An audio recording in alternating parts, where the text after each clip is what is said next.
Hola a todos chicos, soy un novato en medicina y hoy les traigo el primer video del canal. Espero que no sea el último, que vengan muchos videos más. Y este va a ser acerca de la tetralogía de Fallot, un tema muy común en pediatría y en cardiología sobre todo. Así que vamos a revisar algunos temas puntuales y sobre todo tratar de entender la enfermedad. Bueno, la tetralogía de Fallot es la aparición simultánea de 4 defectos cardíacos congénitos. Estos van a ser la estenosis pulmonar, la comunicación interventricular, la hipertrofia ventricular derecha y el cabalgamiento de la aorta. Ahora, para aprendernos estos 4 defectos congénitos tenemos la siguiente mnemotecnia, ¿no? Este ventrículo cabalga derecho. Este de estenosis pulmonar, que en realidad es la obstrucción del tracto de salida del ventrículo derecho en la parte infundibular, la comunicación interventricular, la hipertrofia ventricular derecha y el cabalgamiento de la aorta, que su correcto nombre sería destroposición aórtica. En cuanto a la etiología, típicamente es esporádica, no vamos a hablar mucho de esto, tiene mucha correlación con los trastornos del cromosoma 22, está asociada a trastornos genéticos como el síndrome de George, síndrome de Down y exposiciones maternas durante el embarazo como el consumo de alcohol, fenilcetonuria y diabetes. En cuanto a la fisiopatología es muy importante entender cómo se dan estos defectos cardíacos para poder entender las posibles repercusiones de cada uno de estos. Entonces, nosotros tenemos acá un corazón normal, tenemos las 4 cavidades cardíacas, dos aurículas, 2 ventrículos y la arteria pulmonar y la arteria aorta, ¿no? Tenemos acá una estructura que se llama el tabique aortopulmonar. ¿Ok? Entonces, ¿qué pasa? Esta estructura tiene que tener ciertas condiciones para que se pueda desarrollar bien. Una de ellas es que sea simétrico, por decirlo así, que tenga un espacio determinado la arteria aorta y el mismo espacio lo tenga la arteria pulmonar y que pues la otra condición es que sea en espiral, ¿no? Entonces, ¿qué pasa? Que en este caso va a ser una tabicación donde haya mayor componente aórtico que pulmonar. Por lo tanto, la arteria aorta va a ocupar más espacio, por lo que va a hacerse un poco más a la derecha ya que está ocupando más espacio. Lo otro es, al no haber una correcta formación del tabique aortopulmonar, el tabique interventricular, que sobre todo la parte membranosa, no se va a formar también. Por lo tanto, va a haber un paso acá, un hueco entre ventrículo y ventrículo. A eso se le llama comunicación interventricular. Entonces, acá tenemos dos defectos, miren. La dextroposición aórtica, ya que hay mayor espacio, ya que la aorta está ocupando mayor espacio, ¿no? Por lo tanto, se pone más a la derecha. La arteria pulmonar ocurre de que hay menos espacio en la arteria pulmonar, por eso también se estenosa. Y al no haber una correcta formación del tabique aortopulmonar, también va a permitir que no haya correcta formación del tabique interventricular y haya una comunicación interventricular. ¿Listo? Entonces, eso es lo principal para poder entender cómo se desarrollan estos defectos congénitos. Y bueno, la hipertrofia ventricular va a venir como consecuencia de, ¿no?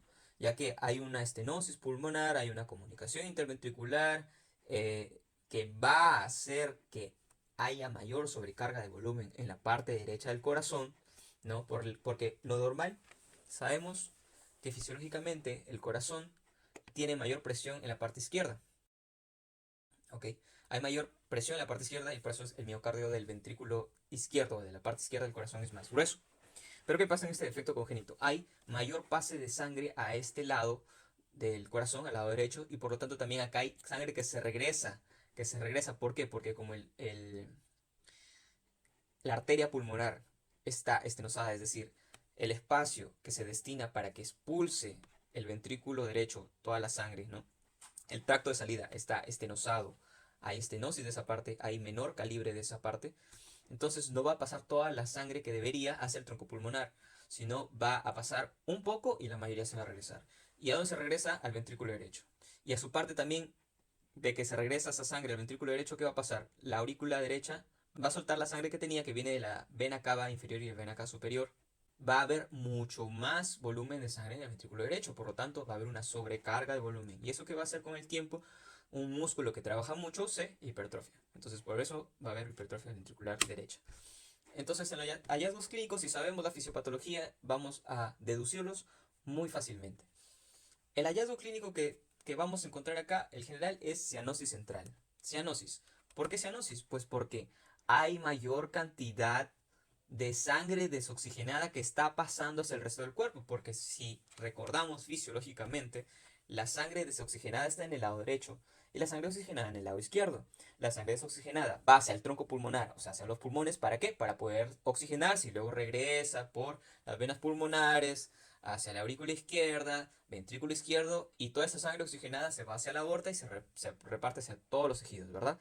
En la tetralogía de Fallot, como hay una comunicación interventricular y frente a un estrés en el niño que puede ser llanto, que puede ser de que tiene hambre en la alimentación, un estrés psicológico o físico que haga que aumenten las demandas de oxígeno, todo esto va a empeorarse. Entonces va a haber mayor sobrecarga del volumen, mayor volumen de sangre en la parte derecha, que es la parte que lleva sangre desoxigenada. Y no queda ahí, sino que como hay un cabalgamiento de la aorta, o sea, la aorta está más hacia la derecha, y hay una comunicación interventricular, es decir, esta parte del ventrículo no solo va a expulsar sangre hacia el tronco pulmonar, sino también hacia la aorta, porque hay esta parte, este huequito, que no está tapado, ¿cierto? Como está estenosado, no va a ir toda la sangre. Entonces, ¿qué va a hacer? Que ¿hacia dónde va la sangre mayormente? Hacia la aorta. ¿La aorta hacia dónde va? Hacia todos los tejidos. Es decir, estás enviando sangre desoxigenada hacia todos los tejidos. Entonces, generas hipoxia. Y en este caso, esa va a ser la clínica que vamos a encontrar en los bebés, ¿no? Los bebés que tienen el cambio de coloración azulada o violeta, ¿no? Entonces, esta cianosis va a depender de la gravedad de la estenosis, como dice. Si hay una obstrucción del tracto de salida del ventrículo derecho más grave, es decir, hay menos luz en ese vaso, va a haber mayor regreso de la sangre y mayor paso de la sangre hacia la aorta. Mayor regreso de la sangre hacia el ventrículo derecho, mayor pase de la sangre hacia la aorta. Pero si no es tan grave, es decir, si la luz del tracto de salida del ventrículo derecho no está tan afectada, entonces la cianosis puede ser leve. Es por eso niños de menor de un año que tengan tetralogía de Fallot pueden ser asintomáticos, ya que la obstrucción del tracto de salida no es tan grave. Y también son propensos a desarrollar infecciones respiratorias recurrentes o que haya retardo en el crecimiento. Entonces eso hay que tenerlo muy en cuenta. En el examen físico cardiovascular podemos encontrar a la palpación frémito, y esto va a depender de la intensidad del soplo. Y la intensidad del soplo va a depender de la obstrucción del tracto de salida del ventrículo derecho. En la auscultación podemos encontrar un segundo ruido fuerte y único, ya que el cierre de la válvula pulmonar está ausente o reducido. Podemos encontrar un soplo pansistólico que se escucha mejor en el borde estenar medio o superior izquierdo, bueno, mayormente en el superior izquierdo. También un clic de eyección que va a representar la apertura máxima de las válvulas semilunares, y pues signos de insuficiencia cardíaca congestiva. Bueno, acá hay un contraste entre lo que se denominan crisis hipoxémicas y cómo se solucionan estas crisis hipoxémicas. ¿Qué pasa? Frente a situaciones de estrés hay una disminución de la resistencia vascular sistémica. ¿Por qué? Porque aumenta la demanda de oxígeno. Quiero yo mandar más sangre hacia los tejidos, porque la sangre contiene el oxígeno, los nutrientes, lo quiero mandar porque hay aumento de demanda de oxígeno. Pero ¿qué pasa en estos pacientes? El mayor volumen de sangre, ¿dónde está? ¿En el lado izquierdo o en el lado derecho? En el lado derecho. Y es el lado que lleva sangre oxigenada o desoxigenada. Desoxigenada. Entonces, en lugar de mandar oxígeno y nutrientes hacia los tejidos, estás llevándolos a la hipoxia.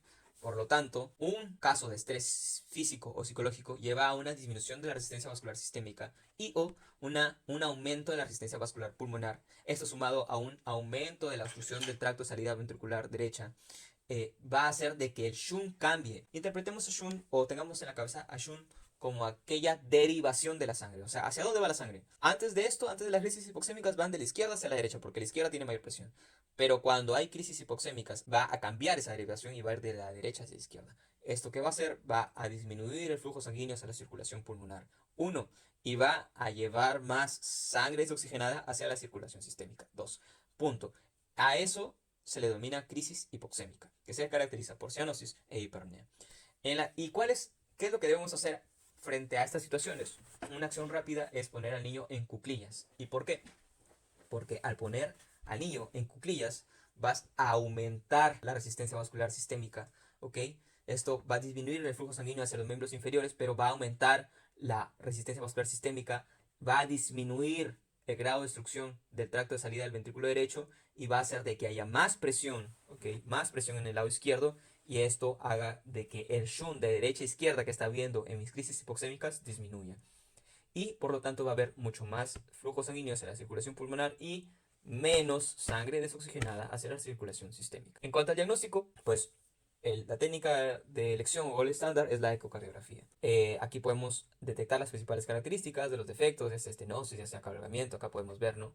Cabalgamiento de la aorta, hipertrofia ventricular derecha, comunicación interventricular. Y también podemos cuantificar el gradiente de presión del tracto de salida del ventrículo derecho, ¿no? Por eso es muy importante. Y si es que hubiera necesidad de realizarse un cateterismo cardíaco, se puede hacer mediante esta técnica. Otro de los exámenes de ayuda diagnóstica es el electrocardiograma, ¿no? Acá en el electrocardiograma vamos a observar desviación del eje derecho, ondas R anteriores prominentes en B1 y B2 y ondas S posteriores prominentes. Además que también hay crecimientos de cavidad derecha, por lo tanto debemos encontrar en nuestro electrocardiograma una P pulmonar, es decir, una P alta, Y en la radiografía de tórax, pues lo característico, un corazón en forma de bota o de zapato sueco. Hay marcas vasculares o trama vascular pulmonar normal o disminuida y podemos encontrar también un segmento cóncavo de la arteria pulmonar. Y por último, el tratamiento, pues para las crisis hipoxémicas ya hemos visto que una medida rápida, poner en cuclillas al paciente, al bebé, administrar oxígeno, ¿ok? Porque está desaturando, y morfina intramuscular. Y los signos que tengan insuficiencia cardíaca, pues tratarlos, ¿no? Con agentes inotrópicos y diuréticos de asa.